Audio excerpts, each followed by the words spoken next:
They stood up. Trained them. You said, boy, that will take a whole lot of time. Yes. Yes.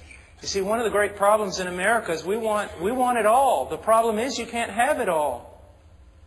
I sit out there and, I start working on something outside, building something, building a piece of furniture. I could build furniture a lot faster before Ian came along. Because I can put his hand on that rubber mallet and I can drive in the peg of wood I'm going to use to make it look like very old furniture. And it does take a long time. But now, am I in this just to make furniture? Or am I in this to teach a boy how to build a cabinet? You see, it's not just teaching. It's also illustrating. Not just illustrating, it is training. Now, if you look at this, most children get very little, if not any, moral teaching from their parents until they've already messed up. And then the moral teaching always comes because they got in trouble. So they equate moral teaching with trouble. So we have failure to teach, train, illustrate. Another is a lack of discipline. A lack of discipline. My little boy's a wild man. He gets a lot of spankings. When we came here and you have an Awanas, someone said, just in passing, they said, why don't you put your boy in Awanas? I said, because no one back there will spank him. And Will goes, I'll spank him. I said, will you spank him? Yeah, I'll spank him. You want spanked? I'll spank him. I talked to him for a minute. Okay, he can go in Awanas. You say, he touches my son and I'll... Yeah, I know. Yeah, let's talk about that. And a biblical man, I talked to him, found out about his testimony, his integrity among the workers and the children and everything else. I say, this little boy gets out of line, you spank him. Because then he's going to learn what? That there are a lot of different manifestations of authority in the world. Not just my father. And I need to obey my elders, even if they're not my dad. You say, I've never heard of such a thing. I know. But if I'm here for the next couple of months, you're going to hear this a lot. That's the thing. You've got to understand that we have got to discipline. Now, discipline is not just spanking. Some people spank and do all sorts of things and they're abusive. That's not what I'm talking about. But let me point some things out to you that are very, very important. First of all, your child will become bitter if there are no parameters set for your child. They'll become bitter. They'll become confused. They won't know if they're ever safe. Think about it.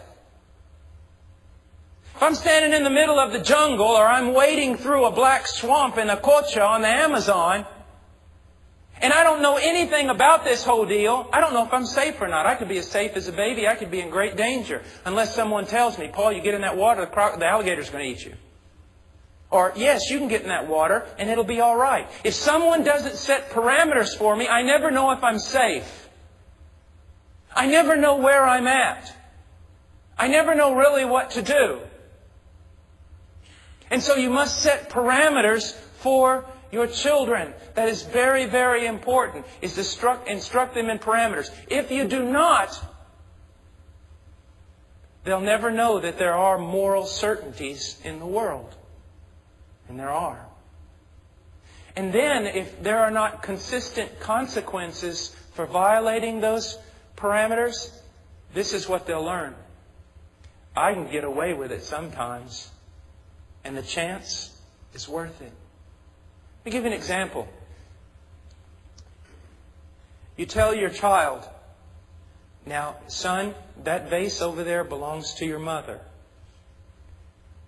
You're not to touch that vase.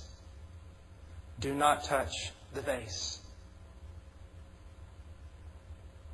Now you say, well, why don't you just remove the vase? Then you stop the problem. No, you don't. You hide it.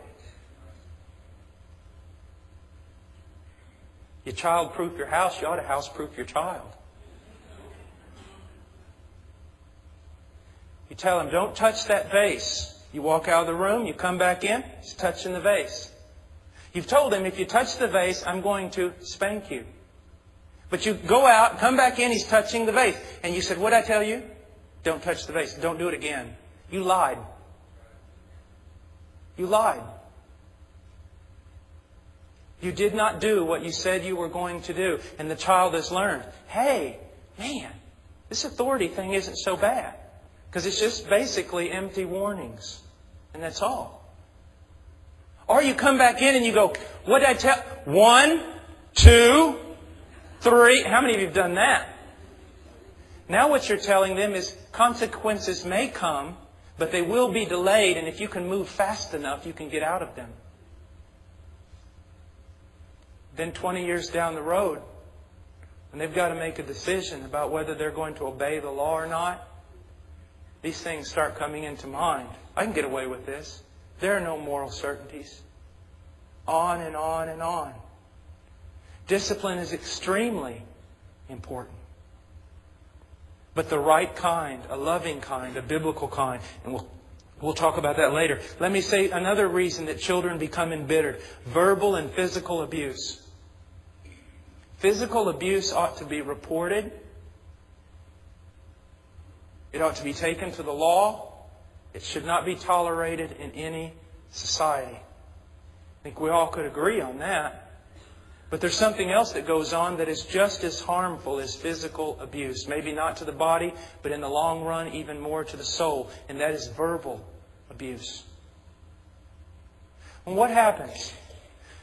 Most parents will not set parameters, and if they do, they will not discipline for those parameters. And the child begins to just wreak havoc. As the child wreaks havoc, the parent becomes more angry and more angry and more angry to the point where the parent does no longer even like the child.